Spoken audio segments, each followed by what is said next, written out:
Aujourd'hui, c'est le jour de l'Ascension. Prenons le temps d'étudier la parole de Dieu avec le sermon intitulé « Le jour de l'Ascension et la mission du salut ». Cette fête, le jour de l'Ascension, commémore l'ascension de Jésus-Christ.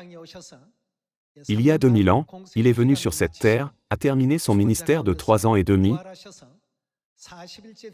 et le 40e jour après sa résurrection, il est monté au ciel depuis la montagne des Oliviers.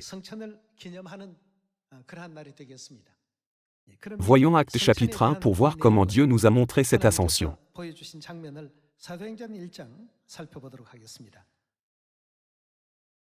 Voyons Actes chapitre 1, verset 6.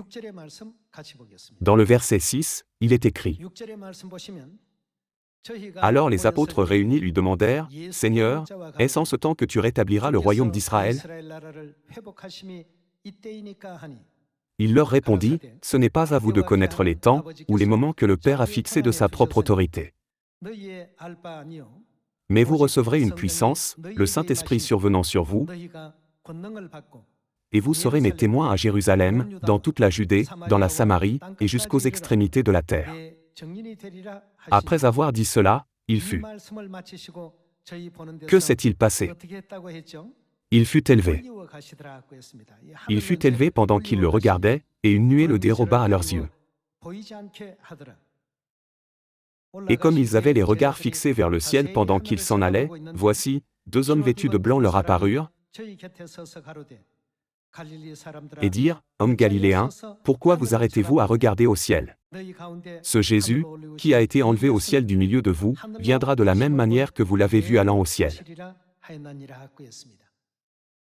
Le jour de l'Ascension, que nous célébrons aujourd'hui, est la fête qui commémore l'Ascension du Christ. Le Christ nous a montré l'exemple par sa propre ascension.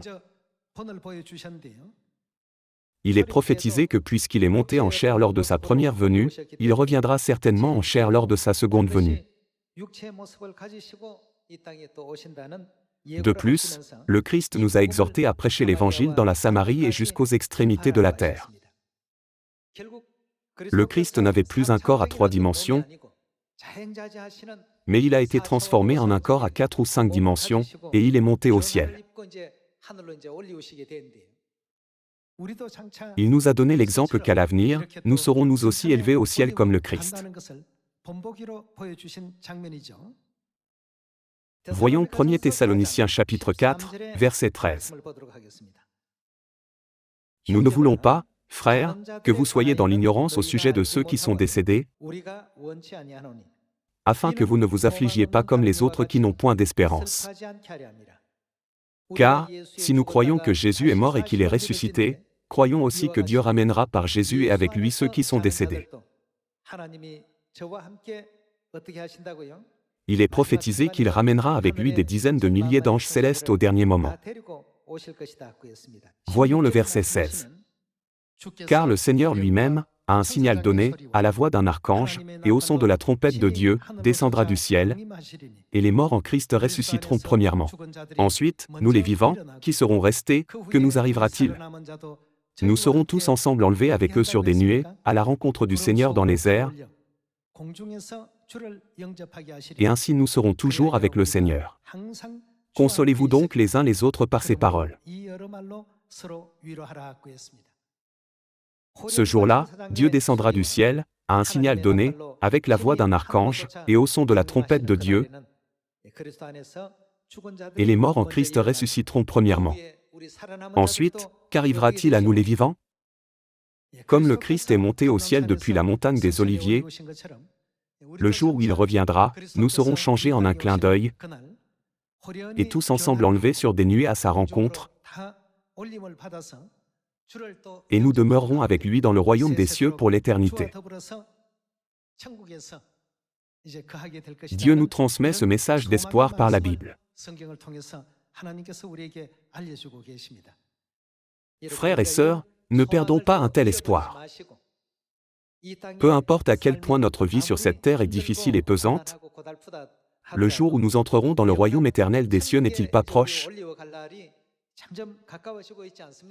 En pensant au royaume des cieux qui est tout proche, Supportons et surmontons les difficultés de notre vie ici un peu plus longtemps, et efforçons-nous de ne jamais laisser s'évanouir notre espoir du ciel. Continuons avec 1 Corinthiens chapitre 15.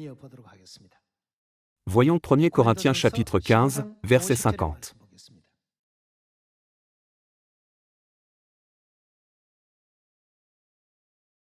Ce que je dis, frères, c'est que la chair et le sang ne peuvent hériter le royaume de Dieu, et que la corruption n'hérite pas l'incorruptibilité.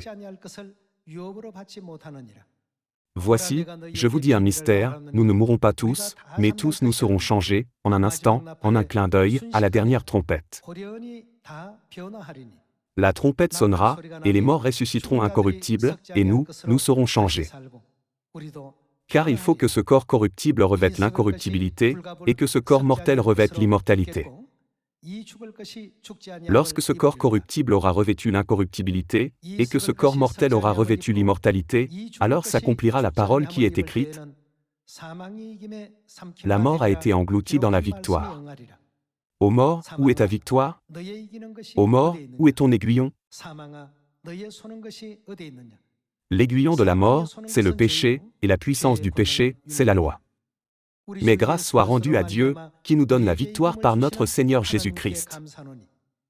Ainsi, mes frères bien-aimés, soyez fermes, inébranlables, travaillant de mieux en mieux à l'œuvre du Seigneur, sachant que votre travail ne sera pas vain dans le Seigneur.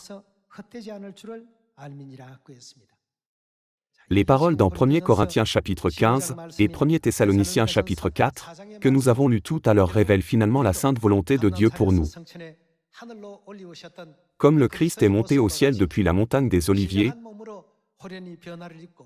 nous serons nous aussi changés, en un clin d'œil encore spirituel, et enlevés sur des nuées à la rencontre du Seigneur. À la fin, nous jouirons de la vie éternelle, et des bénédictions au siècle des siècles. Alors, à quoi ressemblera notre vie après notre retour dans notre maison céleste, le royaume éternel des cieux?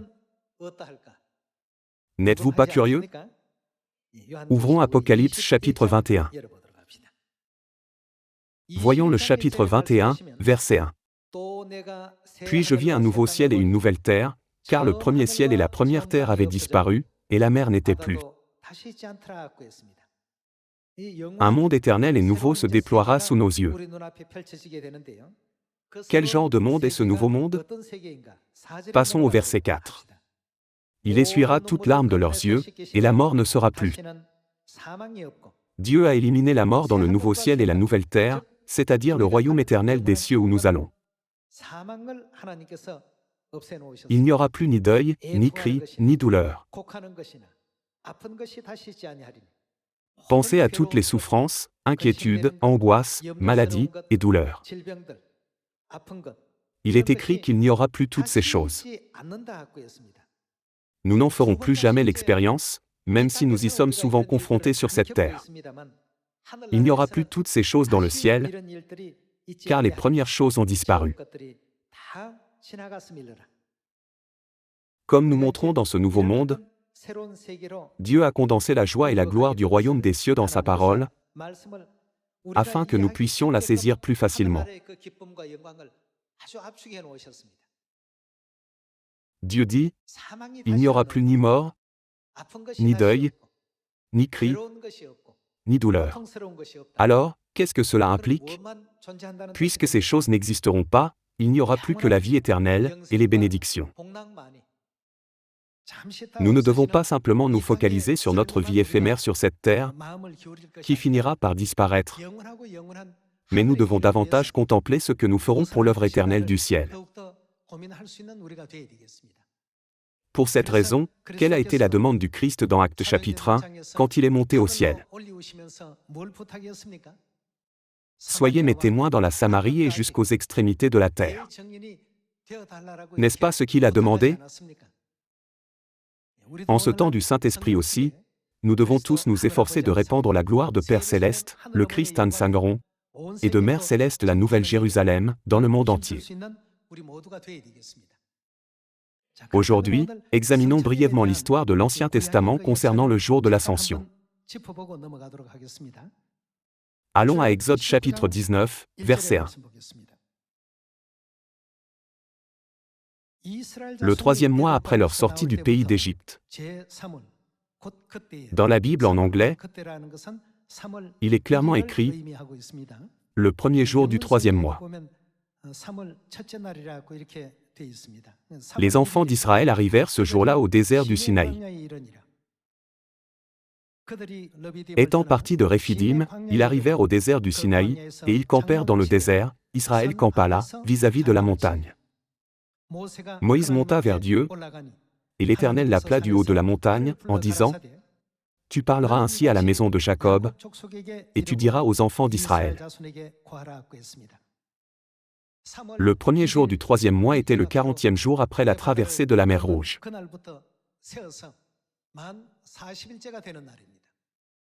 En ce 40e jour, Moïse a reçu l'appel de Dieu et est monté sur le mont Sinaï pour recevoir la volonté de Dieu. Puis, 10 jours plus tard, le jour de la Pentecôte, il est remonté sur le mont Sinaï pour recevoir officiellement les 10 commandements. L'ascension du mont Sinaï le 40e jour au temps de l'Ancien Testament sert d'ombre. Cela montre comment le Christ est monté au ciel le 40e jour après sa résurrection des morts.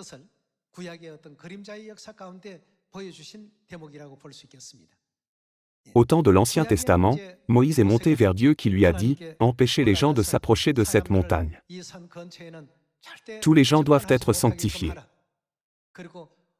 Ils doivent laver leurs vêtements et attendre la volonté de Dieu. »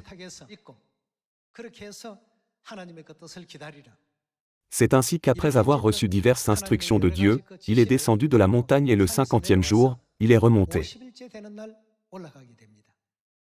Puis, après avoir passé 40 jours de jeûne et de prière sur le mont Sinaï, il a reçu les premières tables de pierre des 10 commandements et est descendu.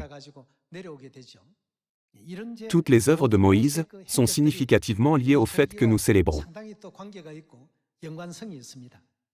Comme le jour où il est monté pour la première fois sur le mont Sinaï pour rencontrer Dieu, était le 40e jour après avoir traversé la mer Rouge, Jésus-Christ est monté au ciel le 40e jour après sa résurrection et sa sortie du tombeau. Examinons brièvement cette scène dans Exode chapitre 24. Exode chapitre 24. Voyons le chapitre 24, verset 12. L'Éternel dit à Moïse, « Monte vers moi sur la montagne, et reste là.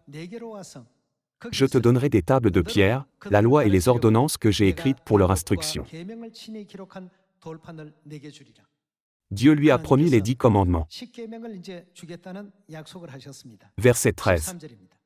Moïse se leva, avec Josué qui le servait, et Moïse monta sur la montagne de Dieu. Il dit aux anciens, « Attendez-nous ici, jusqu'à ce que nous revenions auprès de vous. Voici, Aaron et Hur resteront avec vous, si quelqu'un a un différend, c'est à eux qu'il s'adressera. » Moïse monta sur la montagne, et la nuée couvrit la montagne. La gloire de l'Éternel reposa sur le mont Sinaï, et la nuée le couvrit pendant 6 jours. Le 7e jour, l'Éternel appela Moïse du milieu de la nuée. L'aspect de la gloire de l'Éternel était comme un feu dévorant sur le sommet de la montagne, aux yeux des enfants d'Israël. Moïse entra au milieu de la nuée, et il monta sur la montagne. Moïse demeura sur la montagne 40 jours et 40 nuits. Le 40e jour, il est monté vers Dieu pour la première fois, a reçu diverses instructions de Dieu, et est descendu pour transmettre la volonté de Dieu. Puis, le 50e jour, il est monté sur le mont Sinaï, et a reçu les tables de pierre sur lesquelles les 10 commandements étaient écrits. Toutes ces œuvres sont écrites dans Exode chapitre 24. L'œuvre de Moïse est devenue l'origine des fêtes que nous célébrons aujourd'hui. Alors, pourquoi devons-nous célébrer ces fêtes? Les gens dans le monde considèrent ce jour comme un jour ordinaire. Mais pourquoi est-il essentiel pour nous de célébrer les fêtes de Dieu? Voyons Philippiens chapitre 3. Philippiens chapitre 3, verset 20. Mais nous sommes citoyens. D'où sommes-nous citoyens? Il est dit que nous ne sommes pas citoyens de cette terre, mais du royaume céleste. D'où nous attendons aussi comme Sauveur le Seigneur Jésus-Christ, qui transformera le corps de notre humiliation, en le rendant semblable au corps de sa gloire, par le pouvoir qu'il a de s'assujettir toutes choses.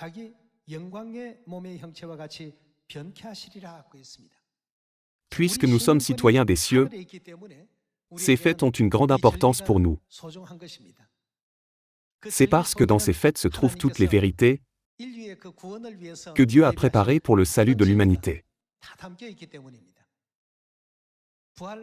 Il n'est pas monté au ciel le 40e jour après sa résurrection sans raison. C'était pour accomplir et achever toutes les prophéties concernant les fêtes.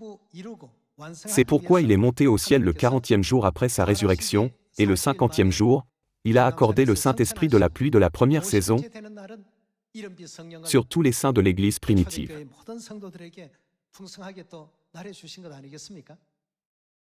Certains peuvent penser, qu'est-ce que tout cela a à voir avec moi? Pourtant, c'est tout à fait pertinent. Pourquoi? D'où sommes-nous citoyens? C'est parce que nous sommes citoyens des cieux. Par conséquent, le peuple céleste ne devrait-il pas suivre toutes les lois du ciel? Nous devons observer le jour du sabbat, la Pâque et toutes les fêtes de la Nouvelle Alliance. Toutes ces pratiques sont dues au fait que nous sommes citoyens des cieux. Pour ceux qui ne sont pas des citoyens célestes, ces pratiques n'ont aucune utilité ou signification. Puisqu'ils ne sont pas des citoyens célestes, ils négligent la sainte fête du jour de l'Ascension que nous célébrons aujourd'hui et la considèrent comme un jour ordinaire. N'est-ce pas vrai? Cependant, pour nous, c'est l'ordonnance, la règle et la loi de Dieu qui ont une valeur inestimable et qui ne peuvent pas être remplacées par quoi que ce soit dans ce monde. N'êtes-vous pas d'accord? Même si nous subissons des pertes à cause des choses du monde, puisque nous sommes des citoyens célestes, nous ne devons pas perdre les bénédictions que nous devons recevoir de Dieu. En fin de compte, Dieu nous permettra de faire l'expérience de l'ascension et de la transformation.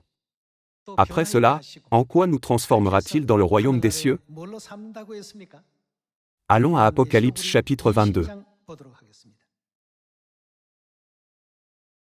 Voyons la parole de Dieu dans Apocalypse chapitre 22, verset 1.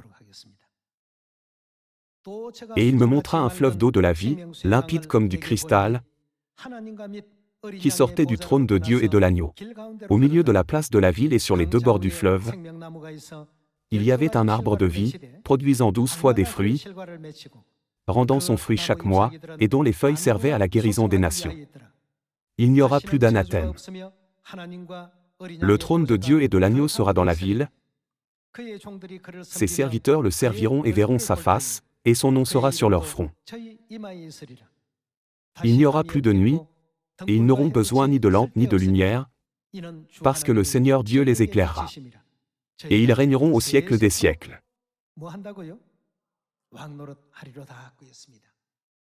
Il n'y aura plus ni douleur, ni souffrance, ni tristesse, mais seulement une joie débordante. Dans un monde si merveilleux, Dieu a préparé un tel lieu de gloire pour nous, ses enfants. C'est pourquoi il nous a accordé la citoyenneté céleste. Frères et sœurs, croyez-vous à toutes les paroles écrites ici? Puisque nous avons reçu une telle grâce et de telles bénédictions de Dieu par la vérité de la Nouvelle Alliance, nous ne devons sans doute jamais renoncer à cette position. Les gens considèrent la perte de leur rôle de manager ou de directeur d'une entreprise comme un grave problème. Pourtant, ils restent indifférents à la perte des positions de sacerdoce royal dans le royaume des cieux. Ils sont vraiment malheureux. Tout ce qui se trouve dans ce monde visible est temporaire. Il est absolument essentiel de se focaliser sur les questions célestes. Si nos yeux spirituels restent fermés à ces questions, en d'autres termes, si nous nous trouvons dans une position d'aveugle, nous n'aurons pas d'autre choix que d'agir en conséquence, car nous ne pouvons pas pleinement comprendre ce qui est vraiment précieux et important.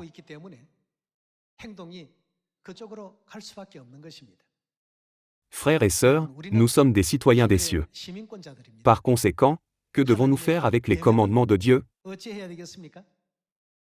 Nous devons avoir une foi inébranlable dans la promesse de Dieu.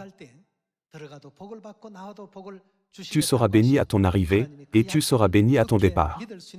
Croyons fermement en cette promesse. C'est ainsi que l'apôtre Paul a pu supporter tant d'épreuves.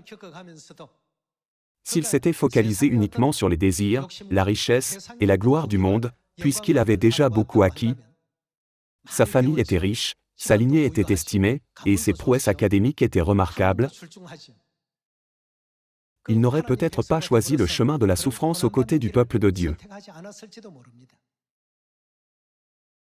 Cependant, puisqu'il rêvait du royaume éternel des cieux, il a déclaré « Peu importe le traitement que je reçois dans ce monde physique à 3 dimensions, je ne perdrai pas les choses célestes. » C'est comme Jacob qui a enduré la douleur de la luxation de l'emboîture de la hanche, et qui a dit « Je ne te laisserai point aller, que tu ne m'aies béni. Si tu me bénis, je lâcherai ta main. S'il te plaît, bénis-moi. Quel est ton nom ? » Et il a répondu, Jacob. Ton nom ne sera plus Jacob, mais tu seras appelé Israël. Ne lui a-t-on pas même accordé le nom, qui signifie qu'il a lutté avec Dieu et qu'il a vaincu ? Frères et sœurs, si nous sommes devenus spirituellement aveugles, et que nous ne pouvons pas percevoir clairement la gloire rayonnante du ciel, nous pouvons nous demander, dois-je me focaliser davantage sur ceci ? Ou dois-je me focaliser sur cela ? De cette manière, nous pouvons constamment mettre en balance notre foi et les préoccupations du monde. Mais cela n'est pas nécessaire. D'où sommes-nous citoyens ? Alors, il nous suffit de suivre tous les chemins en tant que peuple céleste. Si nous faisons cela, toutes les bénédictions préparées suivront naturellement les pas du peuple céleste. Veuillez croire absolument en ces faits. Voyons la demande de Dieu en allant à Matthieu chapitre 28. Matthieu chapitre 28, verset 18. Voyons le verset 18. Jésus, s'étant approché, leur parla ainsi, « Tout pouvoir m'a été donné dans le ciel et sur la terre. Allez, faites de toutes les nations des disciples, les baptisant au nom du Père, du Fils et du Saint-Esprit, et enseignez-leur à observer tout ce que je vous ai prescrit. Et voici, je suis avec vous tous les jours, jusqu'à la fin du monde. » Il nous a demandé de ne pas garder pour nous-mêmes tout ce que nous avons entendu, vu et appris de lui, mais de le répandre fidèlement à tous les peuples dans la Samarie et jusqu'aux extrémités de la terre. Après nous avoir fait cette demande, il est monté au ciel. C'étaient ses dernières paroles sur cette terre. Au temps du Saint-Esprit, quand Père est venu sur cette terre, voici ses dernières paroles. Le temps est venu. Prêchez avec diligence. Il n'y a rien d'autre à faire que de prêcher. Il nous a laissé cette dernière demande. Si l'on compare les événements de sa première venue avec ceux de sa seconde venue, tout s'aligne parfaitement. Ce qu'il a fait lors de sa première venue est identique à ce qu'il a fait lors de sa seconde venue. Comme nous célébrons le jour de l'Ascension aujourd'hui, que devons-nous faire sur cette terre ? Négligerons-nous les commandements de Père ? Ou chérirons-nous ces commandements ? En tant que citoyens célestes, nous devons correctement reconnaître nos responsabilités et nos missions, afin de pouvoir rendre gloire et louange à Dieu, pour le reste de notre vie, en tant que témoins de la nouvelle alliance. En vous demandant de devenir des témoins fidèles de Père Céleste et de Mère Céleste, j'aimerais conclure le sermon de l'après-midi. Merci beaucoup.